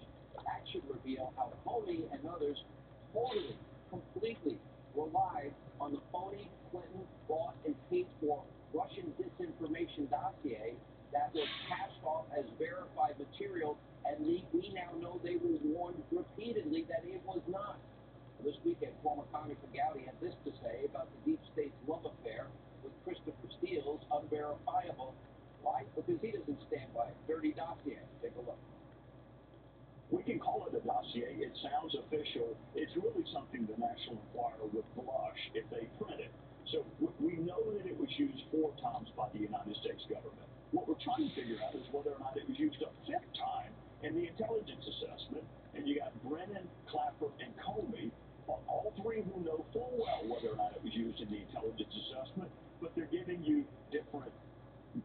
you different versions. Now, soon, if justice is served, we will all have access to the very same material that Trey Gowdy reviewed as a sitting member of Congress. And tonight, good news, according to the Freedom Caucus chairman, Mark Meadows of North Carolina. And he's talking about document releases that are just around the corner, as we've been telling you. Take a look. I think the delay's over. I think the president is serious. I've spoken to him recently, and I think declassification is right around the corner, and hopefully the American people will be able to judge for themselves. Now, while we look forward to the release of the FISA application, the Papadopoulos transcript, one former FBI agent, with the help of Judicial Watch, is now requesting a trove of documents related to Andrew McCabe, Operation Mid-Year Exam. That's the one against Hillary, of course, for the server, and then the intent was to destroy the subpoenaed emails, 33,000 of them. And as you know, McCabe was probably second in command at the FBI until he was fired, and now there is a criminal referral for quote repeated lying. And according to a brand new report out from Sarah Carter this evening, a retired FBI agent issued a FOIA request for emails related to McCabe's wife and the Clintons. Remember the case? Jill McCabe had deep ties to all-world Clinton, launched the 2015 state Senate campaign at the behest of the Virginia governor, Clinton hack Terry McAuliffe. And McCabe's campaign even accepted, get this, nearly $500,000 from McAuliffe's Political Action Committee and another $292,000 from a second Democratic PAC. Now, let me just put this in perspective. That is an obscene, unprecedented amount of money for a little state Senate campaign. And frankly, an obscene amount of money for any such race. Clearly, this does represent yet another conflict of interest at the highest levels of the FBI, which clearly had their favorite candidate in 2016, and we all know it was not Donald Trump. That's why there was an exoneration before an investigation. That's why it's irrefutable, incontrovertible evidence. She broke the law, violated the Espionage Act, and had the intent of destroying the evidence when she deleted 33,000 subpoenaed emails, re-spit the hard drive, had an aide bust up the devices, and yanked out the SIM cards.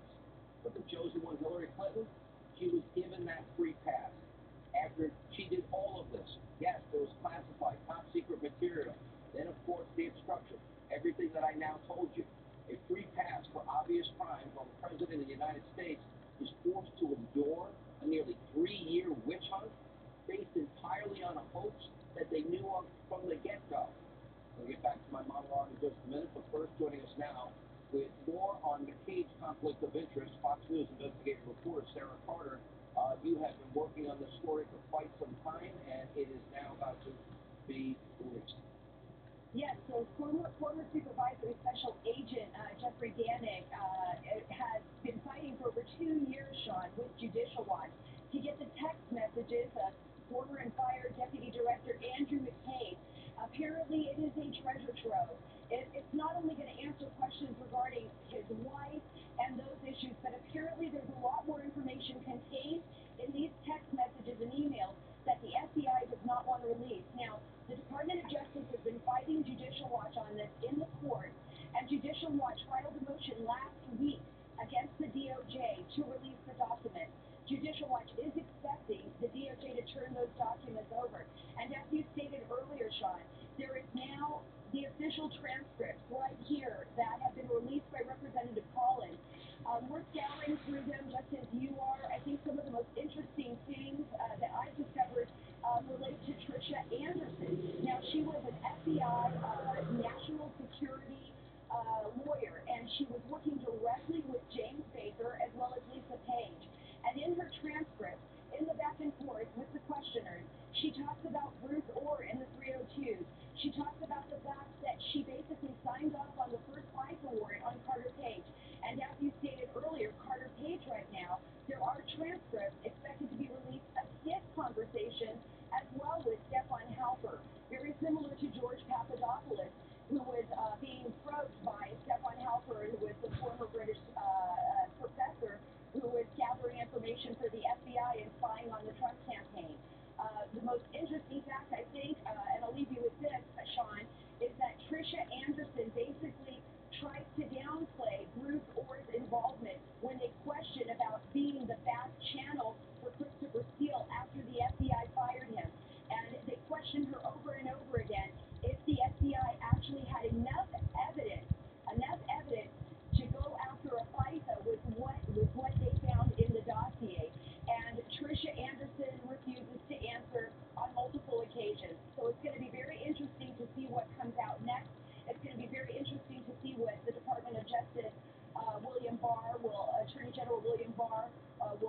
off on the first FISA application in October 2016, verifying it's true and accurate, but told Trump later, no, it's unverified.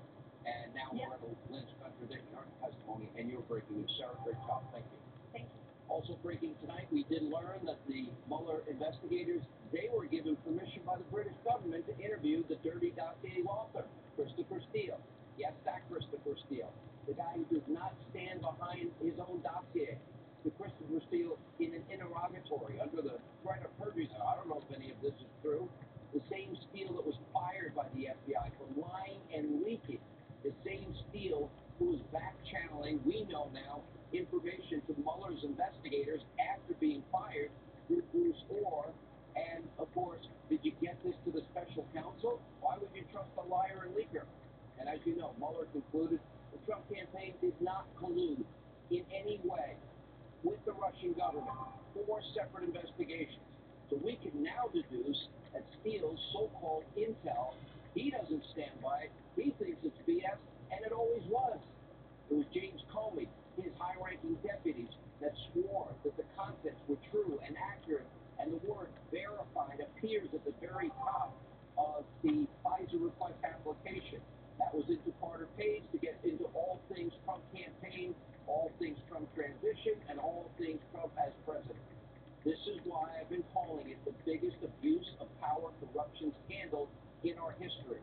Just to recap, the Deputy FBI Director, Andrew McCabe, yes, criminal investigation referral, fired for lying. Lead investigators, Strzok, Page, fired. Political bias, or Strzok was. And Lisa Page resigning. General Counsel Baker resigning, reportedly facing a criminal investigation himself for leaking. Comey's Chief of Staff, James Rubicki, also leading. 25 in total between the State Department and FBI, fired, leaving in disgrace, or demoted. Bruce Orr was once the 4th highest ranking member at the DOJ. And let's not forget, James Comey himself was fired for mishandling the Clinton investigation. That's Comey's legacy: turmoil, bias, corruption at the highest levels of what is, right there, FBI tip, the single greatest law enforcement agency in the entire world, tainting the 99% of people that risk their lives for us. If you listen to Mr. Comey, he thinks he's smarter than us, smelly Walmart people. He thinks he's a super patriot. He knew better than the American people. Oh, he could do no wrong whatsoever. Everyone else is bad. Everyone else is evil. So naturally, Comey, all too happy to parrot now Democratic talking points about Attorney General Barr, writing on Twitter, AG should stop sliming his own department. If there are bad facts, show us, or search for them professionally, then tell us what you found. And AG must act like the leader of the Department of Justice, an organization based on truth. Donald Trump has enough spokespeople. Jim, I think you have to mirror yourself. Take a look. According to Wall Street Journal, Barr is fighting back and reminding Comey he is fighting for the presidency, which is his rightful duty in the executive branch. And perhaps Comey could use a refresher course on how checks and balances work. But really, James Comey, search for them professionally? You're the same James Comey that allowed Loretta Lynch to dictate, according to your testimony, the terms of the investigation into Hillary Clinton, when you made no real attempt to verify that phony Clinton bought and paid for dossier. As a matter of fact, you knew ahead of time. You were told by Bruce Orr ahead of time. You knew from the State Department 10 days earlier, and you still did it, using that as the basis, an unverified Russian dossier paid for by Clinton. Of course, you didn't tell the court Clinton bought and paid for this garbage. A FISA warrant used to spy on the member of the Trump campaign so you can spy on the whole campaign. Although you don't call signing a FISA application spying, it is by definition spying. Because now you're bugging every single aspect of Carter Page and getting a sneak peek into all things the world Trump. Or when you leak confidential notes on private conversations you had with the president to spur a special counsel investigation. Yeah, is that professionally the search for truth and justice at the FBI, Jimbo? Jim Comey knows he's in deep trouble tonight. The problem with Comey is, I gave him this warning a long time ago before that filthy book of his came out. You should get off Twitter, stop writing dumb books, stay away from fake news CNN, and you do have the right to remain silent. I keep suggesting you use it because the truth is going to be revealed. months ago during a massive rally in Pennsylvania, President, he had this to say about the disgusting deep state corruption that took place under Jim Comey's watch, under the Biden-Obama administration. The whole thing was under their watch. Take a look. This phony witch hunt that we all went through together is a disgrace. Now they're all blaming each other, you see? They're all turning on each other. Isn't that pretty to watch? It's his fault. No, it's his fault. Nah, we caught them. They were spying.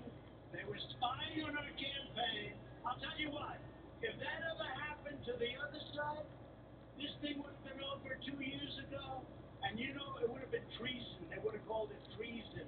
And that's what it is. It was treason. And it should never be allowed to happen to another president again. Ever, ever, ever.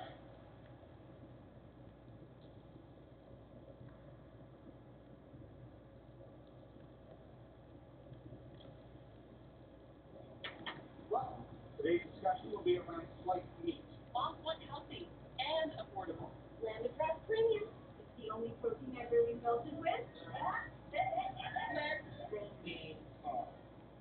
What about black butter? No. So that's a possibility. So am I guilty? No add hormones either, which moms love. Hey, pouring money. Spread a little thin. Lambda Crest Premium. A slice of love. Let's talk about Justin Amash. He's the libertarian/Republican who decided that the president actually did obstruct justice. And he's the first Republican to break and give the hope for impeachment to Democrats everywhere. What's your response? Justin Amash should leave the Republican Party immediately, stat, ASAP. And listen, that gives me absolutely no joy in saying that. Matter of fact, it brings me misery, and I'll tell you why. I have been a vocal supporter of Congressman Amash for a very long time. I come from the libertarian wing of the party myself. I've been out there on radio hosting. I may have said it on this station. I thought he was one of the more principled guys in Congress. It turns out he's the biggest phony up there right now. Either he doesn't understand the case, the totality of the case at all, or he's doing something to get his name in the media. Why? I don't know. Does he have bigger aspirations other than being a congressman? But there's absolutely nothing libertarian about claiming that an innocent man, President Trump, who did nothing wrong in this case, should be impeached and thrown out of office for fictitious crimes that didn't happen. It's outrageous he would even claim that. Dan, the president did tweet about it. He said, never a fan of Justin Amash, a total lightweight who opposes me and some of our great Republican ideas and policies just for the sake of getting his name out there through controversy. If he actually read the Bias Mueller report, composed by 18 angry Dems who hate Trump, he would see that it was nevertheless strong on no collusion and ultimately no obstruction. Anyway, how do you obstruct when there is no crime and in fact the crimes were committed by the other side? Justin is a loser who sadly plays right into our opponent's hands. Justin was tweeting over the weekend. He said, President engaged in impeachable conduct. He said Bill Barr deliberately misrepresented Mueller. What do you think he's doing if he's a Republican? I don't know. Maybe he has some bigger aspirations and he wants to run against the president. Maybe he wants to be a senator. Obviously, it's some kind of media-grabbing kind of headline. I don't know. I can't figure it out. But what's libertarian about? You're supposed to support liberties, big R, God-given rights, and the Bill of Rights. When Donald Trump and his team, we absolutely know they were spied on. We know their Fourth Amendment rights. We know their rights were thrown out the window and trashed. And you're a libertarian supporting further potential criminal action down the line against the President of the United States? It doesn't make any sense. Is he unaware in this case that a crime was fabricated out of thin air, out of weaponized police state assets that went after the President and his team? I mean, did he miss that whole story? And on this obstruction thing, it's absurd. The President told Jim Comey in Jim Comey's own notes to investigate people who were his satellites if he thought they did something wrong. If the deputy director of the FBI admitted up on Capitol Hill, there was, quote, no effort to obstruct his investigation. What is Amash talking about? I mean, did he miss this entire case and just jump in at the end and send out a random tweet in the weekend because he was bored? I mean, it's really pathetic. Well, and then the Attorney General of the United States, Bill Barr, has made it very clear, he said a spying did occur, and now they're looking into, they're investigating the investigators and the Inspector General report.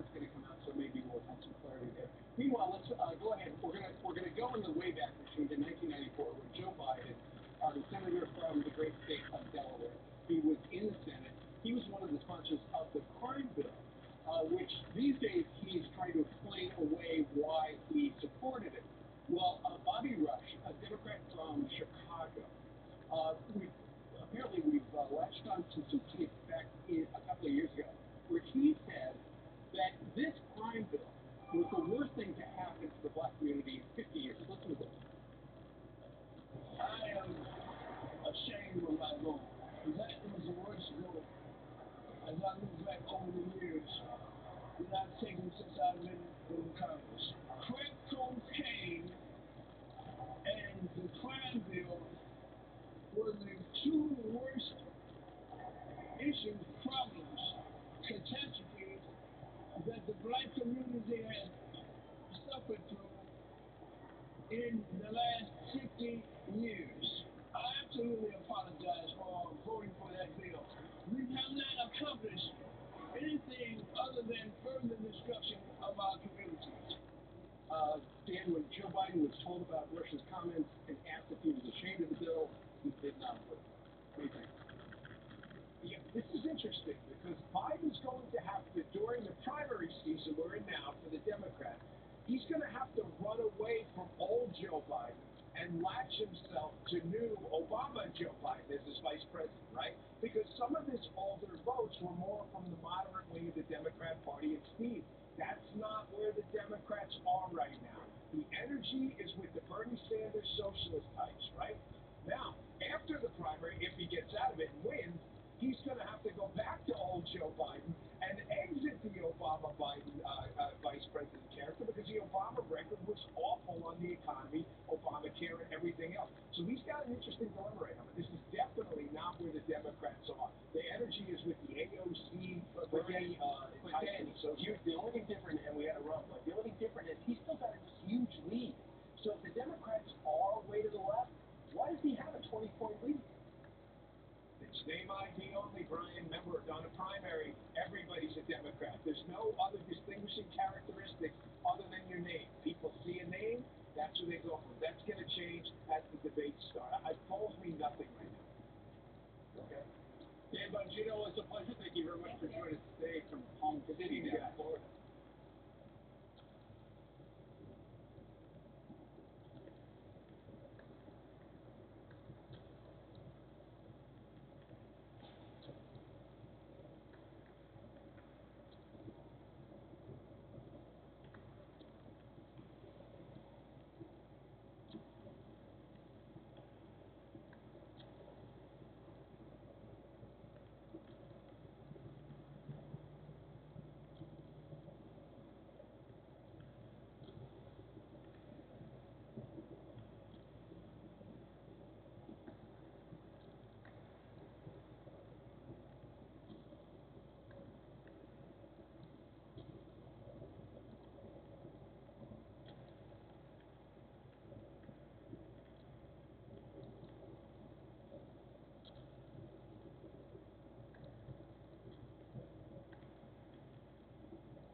Being replaced as the host of this show. Who are you? I'm a new writer. Sit down. There area where there can be a lot of movement. I am the captain, and you have barely earned the right to be an all. Maybe you should move back to Pennsylvania. You're a writer, so write. What is wrong with my bed? Wait, do you watch my show? Okay. I need you, Molly. I need your talent. You love me. No, I didn't say that. No. Wait a minute. Rated R. Here's everywhere you say. In the final part of my interview with President Trump, I wanted to get the real story behind all the attacks on his work habits. Here's what he had to say. One last question. Yes, you mentioned just now watching someone on an election. And that's one of the things you get hit for a lot, about how you do the job. So he's up in the residence all morning watching TV, rage tweeting at morning Joe.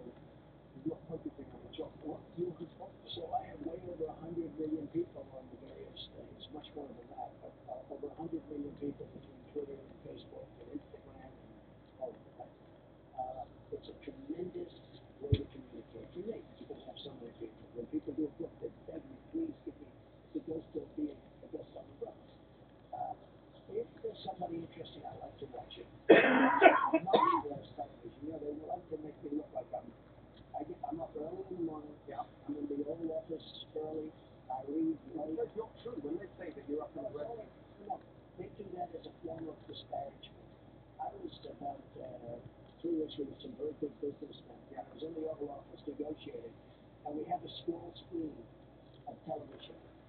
noticed that they were saying Donald Trump is up now. He's steaming. He's angry. He's up in the residence. I said, see that, Trump? I'm in the Oval Office. I'm a very calm person too. You know, they like to make me like I'm raging. I'm like the raging bull. I'm a raging. I'm a bit raging every now and again. Sometimes you do that for a reason. I mean, you know, the truth seems to work. So I'm not knocking the tweet. I have several politicians. Could you possibly tweet a certain bill that I voted on? I've destroyed bills that were going to be voted on that were bad, and I've gotten those passed that were good by using Twitter. And Twitter is really that bad for me. It's really not Twitter. It's Twitter goes on television. They have breakthroughs on tweet. I said, watch this, boom. I did the Golan Heights petition in the guy on Twitter. I put out a news release. Nobody's even seen it. Huawei. I put it out on Twitter. People say, that's not to go on Twitter. Let's just say that as soon as it goes out, it goes on television, it goes on Facebook, it goes all over the place. And it's instant. It really is, to me, it's a modern. But in terms of how you use your time, that's really what I'm getting at. You say, well, I didn't read and see things. Well, I'm not for things that haven't, Richard said things and things. Let's start to hear you talk about what is your approach to getting into authority. It's not that traditional thing. How do you think I need a laugh? If I find somebody on television that I want to watch, I try and watch it because I feel you can learn a lot from a good interview with somebody for 10 or 15 minutes. I really do. I will read briefings. They like to disparage. You know, they like to say, well, he doesn't read his briefing. Because I think I'm doing phenomenally if you look at my policy outside of the United States. I think maybe in certain ways, maybe that's going to be the strongest right now is the economy. I think maybe the strongest. Look, NATO is ripping us off. I got the NATO countries, we're defending them. We're up $100 billion more. And the Secretary of General Clinton, Stoltenberg, great guy. He's my biggest fan. Because NATO was going down like this. It was going down the funding. And now it's going to come down. As soon as I get in, I raised $100 billion from NATO countries. Where they're coming up, we're paying for it. We're paying for a large percentage. It's very unfair. We're treated unfairly throughout the world because we've had people that didn't protect our country. I'm protecting my country. But they like to disparage. Boo. What are you doing? I found one of them. I found one of them boats. I'm going to go out here and see if I can find one of the old ones off that other one. What are you doing, man? Supper ready? I told Gary it was. He's fixing it or getting one of them lawnmowers sprayed off right now. But I told him we'd leave it out.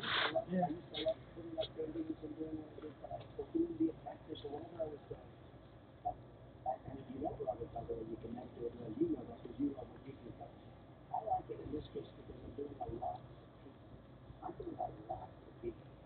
If you look at taxes have gone down, so many different changes. Look at the jobs. Well, it's a specific example of that. I was just talking to health HHS examiner. He literally said to me, you're just on his case the whole time about prescription drugs. I run for Berlin on the detail. I think that's part of the story. Matt, it's enough.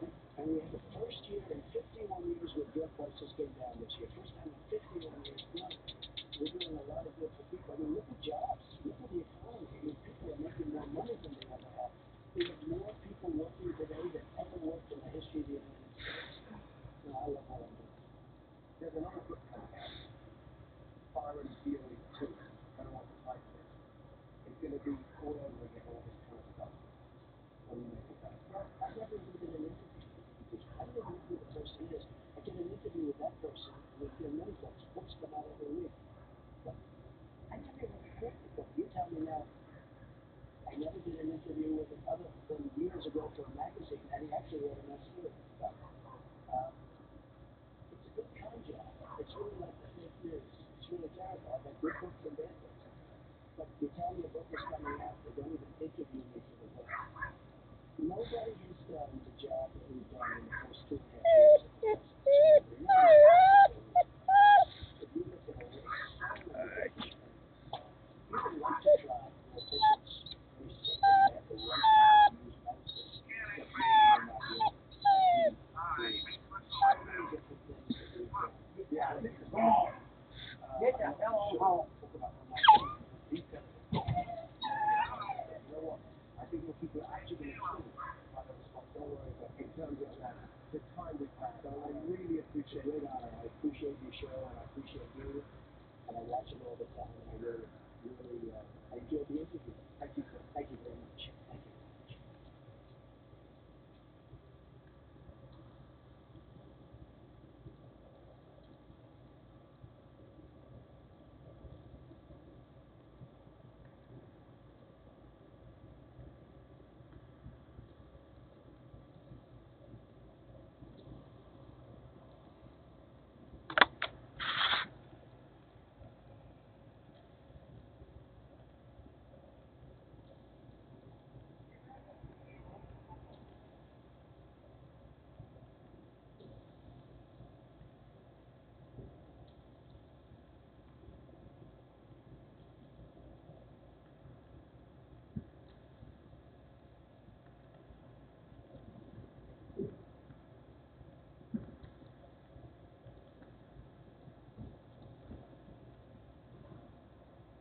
You've done that long here?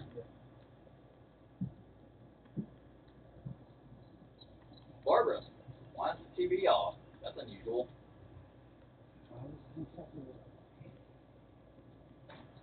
You alright? Yeah. I mean, my brother when he was little. We're 2 months apart. So, if you met yourself from then, who would kick whose ass? What do you mean? Who would be deserving of an ass kicking if you were to encounter you from then? Oh. From when? For picture. From back then. Yeah. So I was playing with Flint before, and I was trying to make a fucking knife blade, but it fucked up, so I was going to make a spear point, and I'm not done with it yet. But I don't like Flint as much as glass.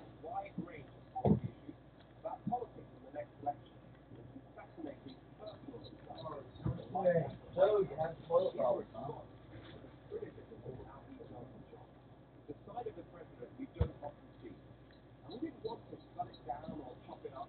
Tonight we decided for a whole hour to my conversation with President Trump. We don't want to miss a minute in this hour. We want you to join the conversation. I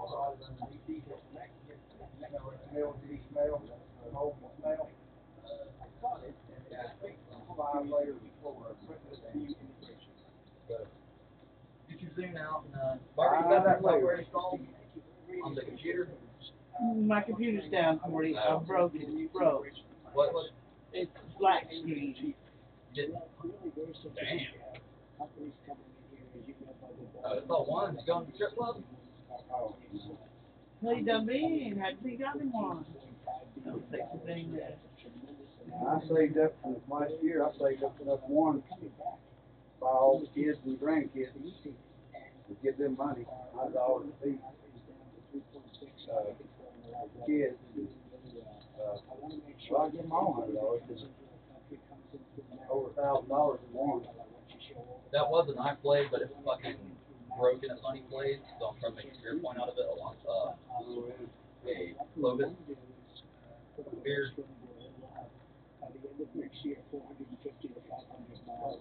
Yeah. It breaks good as far as using it for fucking make sharp stuff with. It held one of the chips, bigger chips that broke off from the before I even had it into a knife blade. I was able to fucking shave my arm, like a single stroke on my arm, and it just took all the hair off just on the clean chip of it. So was that a smile I seen on your face when I said my computer was broke? I believe I seen a smile. No, that was a surprise because you haven't said anything about it. Well, I've been trying to fix it. You were, of course, on speed dial there, but I said, no. Take a breath and Google it. But I've tried all that you said, except for getting into it. Cleaning out the... Does it do anything when you turn it on? It does. It does. It's only how I know. Well, in daylight, it will probably show better at nighttime. Where I can see between what. There's a thing on the side that'll put up on the screen PC and HDMI. Two little container things. And so that shows up. So I know that it shows up. It's on no power phone. I just thought wager money. But it won't go into no program. The NVIDIA card or that card, well, I think so. It's not a card. They call it a card. It's like integrated into the board. But that would be like I'm replacing out the motherboard to get it fixed. Unless this ain't gonna help you out without that CD on the computer. well, there may be music on there. Charge the battery on it. It should charge it. Is it going to show up anything while it's charging? It'll should show the flash screen in a second. Start to boot up. Unless it's dead. Oh no! I can tell from here that the screen on that should shatter. Look at it from an angle. I see that. That's like mine, except where mine's a clean break, that's splintered all up through there. You're not going to see anything on that shit, man. That's lead. You may be able to just leave it on there for a few minutes, but that screen is broken to shit. Like, that's an actual, like, spider web break. Where's the power at? Power is Switch on and off at the top there. Is it off or is it off? That's a lock. It should be able to turn on from the center. And I can tell it's like it's lit up if you look at it from an angle, but it's all black. It looks like somebody pressed on really fucking hard right there and splintered it up through there. I mean, it's splintered, man. Damn, I hate that. I was kind of excited. Will it still play music? Yeah, but you won't be able to see what you're playing.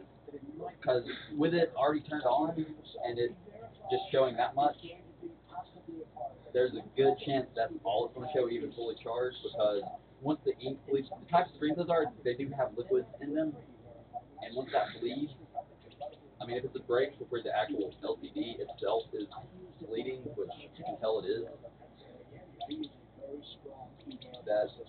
I bet that screen's out. You can have the screen replaced on those. I mean, that's actually fairly easy to do. If you want to buy a screen, I can replace it for you. Because it's also modular in there, but I'm not sure how much they would cost. They shouldn't be too expensive. You know how to order one. Fucking Amazon, eBay. I mean, there's on one of the Zoom forums there was a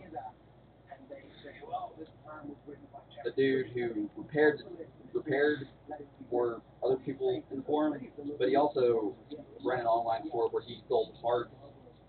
Well, I'm not sure if he's still on there. Then again, I've fucking really been part of the forum in a while. But it should be hard to get. It's just a matter of ordering it and putting it on. I mean, like I said, it's pretty easy to do for those. May got burned, man. No, I didn't get burned. Did she say anything about screen feed, bro? She didn't know. She got it. She gets it, they tell her something, and she comes up here, guaranteed. She takes some people's shit and brings it up here and gets cash. That's why the night vision didn't work on the camera either.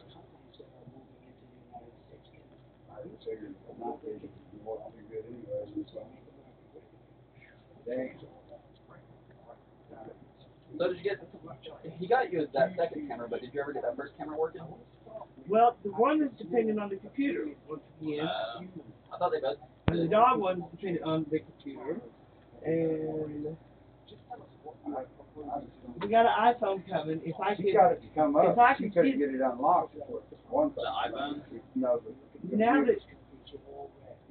Now that everything that's on my computer is hooked to my phone, having the computer actually come up and working is not no biggie.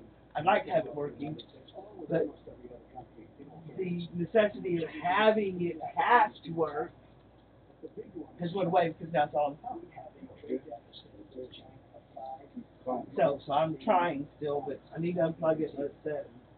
Well, that computer, if it is the graphics on it, I mean, there's options available. It was a game being played when it was, but it wasn't in full screen, so but it still might have had an effect. And then she pressed some button. What game was it? It was on Cool Math. Okay, so nothing too. It was something I hadn't worried about it. Was the fan going high speed like when she was doing it? Like it was? Could you hear the fan like clearly? No, I couldn't. When was the last time you? No, but normally I can. Oh well, that's the even worse sign. Normally you hear it, but. Well, I used to, and then if it sits for a while, then I hear some noise. Yeah. It goes up and down, up and down. But it's out of memory right now, so it's out of memory, it's out of time. I needed to empty it anyway and start over fresh. But I hadn't found the device. You know, like the device you sold us, how that stuff. Hard drive. Well, see, it doesn't work anymore. So I need one just like it. I needed one just like it to dump that. I got you. They dump that info onto. You got me a flash drive. What, isn't a flash drive? Can't you load memory on that? You can. It's But I needed one 128 megabytes. I needed one that held all the pictures so I could clean up the computer. I know. There's no way you have more than 128 gigabytes. That's why I got you the 128, honey. I thought. I'm confused. If I buy them and they ain't getting used, I don't know what I'm they are buying being used. They're down inside every machine we use. Not that flash drive. They The flash drive is a little thing like that you put That's into the it, thing. and it takes some stuff, but it's only going to take. well, that if it's 128 gigabyte one, which they do sell like pretty cheap now. I mean, fuck. I got it for $20. I think it was 20. I mean, you can get one flash drive like besides the cigarette lighter now that have like a terabyte of storage on it, and that's like more than most computers. I mean, like, and I've got like the chip in my phone that I got has as much as that flash drive does, and I still haven't run out of space on this. I don't think it was downloading. But with the It stopped doing all things picture-wise. It don't take no more. Your picture what's got all what you can do, well, no, that would be something. They triplicated themselves and quadruplicated. Every time you got rid of something, it brought that much, one more That's back. because you have a cost. That's because you have it saved in the cloud, and every time you remove it from your computer, when your computer touches the cloud, it automatically reloads on your computer from the cloud to restore it because it thinks you lost it. And they come back all upside down. I don't know anything about that. They do. I'm telling you. I'm here to tell. Anyway, you tell she anybody has probably 50,000. No, it was 23,000, and I only have like probably 1,000 out of that. I swear. I'm saying though, but it's 23 or 24, 25,000. Maybe 4,000 at the most. In the computer. But they say because it's been triplicated and then quadrupled and then quadrupled after that there's 17 copies of each freaking picture or video. Probably a lot of them are different sizes, different resolutions, and that's gonna be fun going through and finding. Well, and you got to pick the right one, and then if you delete them all, then they're all gone. It's really a bitch. It's really a bitch. And so I tried using these other things to put them in instead of that. Worst case scenario. And it's even worse. Then they get your shit, and you load all your shit up to them, and then you have to pay to get it back out. Worst case scenario, that thing's dead as a brick. I can still get your pictures out for you, assuming you guys get another computer. I mean, regardless, I can get your pictures out of it whether you don't get another computer, but I can. Hell, I could probably hook it up to the TV, like the hard drive in it, hook it up to the TV and get. No, it's Windows 10. That creates a problem because Windows 10 encrypts everything. And unless it's that computer, you're not going to be able to take the hard drive out of it and hook it up to another computer through USB because it will not have any way to unencrypt the pictures with the hardware encryption key that's on that computer. I forgot about that. That's one of the reasons I hate Windows 10 and still don't use it, even though they're killing Windows 7 too soon. Well, yeah. That's not very good. So in other words, you're going to lose them probably anyway, right? No, there's still hope. I have checked all day, and they're here. Between Google and, I don't think Microsoft, but Google and something, they're here. I've seen pictures I've not seen forever because they were stuck back in the back of that memory of the computer.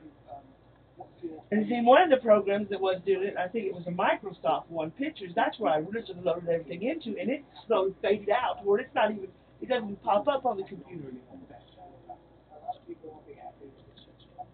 So, I thought I lost all the pictures, but now that I've found my little Google icon in here, and I moved it over here where I can use it, and I just now pressed it, there they are. So, I'm tickled. So it's not an emergency on that thing, but I was just getting used to it, and I wrote down all the codes about the control key, and I'm trying to learn them where I can do shit without having to type it in. I can just do that, to make it turn around. Shortcut. Yeah, shortcut. Can I get something for that much? So would the shortcuts be still usable on another computer or another? Yeah. They're universal. I don't want to learn something just to be freaking obsolete. That's just bullshit.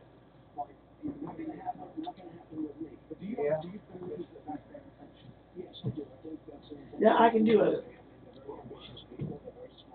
And all really, It was deleted all. Back to factory reset. And all the pictures would be gone. And that would be okay. Unless that spread. Using the Google product, if you kill one picture and one thing, it would go through and kill them all out of every album you got. Yeah, I mean, you can usually, like, So all if I these delete them problems- all off of the computer, if I can just to clear it, then this is that when it's synced up with all my other shit, it'll make them all disappear. all the problems you're having can be could have been circumvented, like as far as the duplicates and shit. Like if you would have went through with a fine-tooth comb the settings before you start loading shit into it. Right. So I mean, you can go in and tweak the settings, like some of the settings, to keep it from getting worse. Like what? Auto restore for one, automatically restore files. Keep only one backup. I mean, that's usually pretty big setting to make sure you have. Otherwise, it'll just have like 10 backups. I've got that one that you made over into the partition, across the partition. I've got that, and I'm that not one, done anything. that shit can still be accessed without Windows 10. Well, I was hoping so, because that's where the pictures that were missing, that was on Microsoft, that whatever, shit- that's where they're at. That shit can be still got to. Like, we can still get those. I mean, And I made sure not to delete that file, always. Because on the list when it comes up when you're cleaning your computer, it asks if you want it to delete that one. And I say no, leave it. see, that's the way I am with my shit. Like, my important stuff, I keep on a hard drive that's not hooked up to a computer. Like, I keep the source copy, like, on a hard drive, on a shelf. If I had the means to do it, I would keep it in a different location, like, altogether, like a different house somewhere. Just, it's always good to have an off-site backup. So in case, I don't know, you get nuked. She ain't got that kind of personal stuff on that. Well, Yeah, no way. Well, shit, pictures, man. It's Pictures pictures are that I have, pictures, it's pictures that I have, and pictures that I've made since then. So Prime material. as long as they're somewhere, Ain't no blackmail pictures on there. as long as they're somewhere, because I'm going to use it for a book. The pictures that I made of my pictures, I'm going to draw back up for a book. So I don't want them disappearing. Still got plenty of that paper? That big paper? I use it all the time. I can't draw unless I see the pictures, so I just got so many. But I can't just draw it. I have to see it. And Oh, wow. Cool. there's trying to be clouds, but I ended up using a crayon, and it affected it. Now, this thing does not have a speaker built into it. You have to have headphones. Do you have headphones or a speaker I can plug into this to see if it does anything? Well, it's talking about So if I lose that, I leave.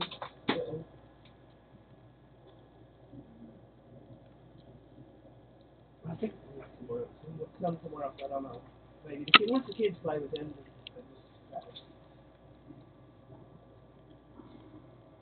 So yeah, I mean, I haven't done small pictures since.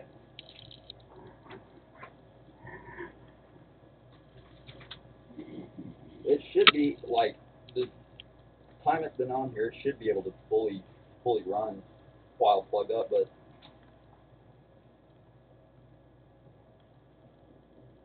screen any